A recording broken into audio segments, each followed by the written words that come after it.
A question from Marcus about how to ensure that companies' data exchanged with GPT Gemini will not be processed or stored out of the country.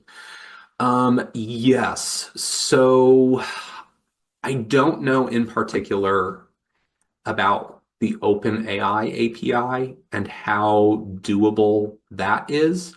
I do know that Azure's OpenAI allows you to select OpenAI services, which does connect to the OpenAI models, does allow you to select regions and do the processing in those regions.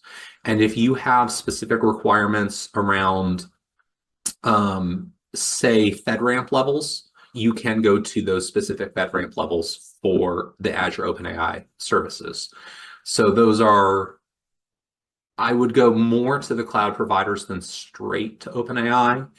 And I think that GCP has an equivalent version, but you would definitely have to check out with GCP. So I would look at their regions, and I would say generally if you're in something like Azure or GCP, it's going to fall under their standard processes there.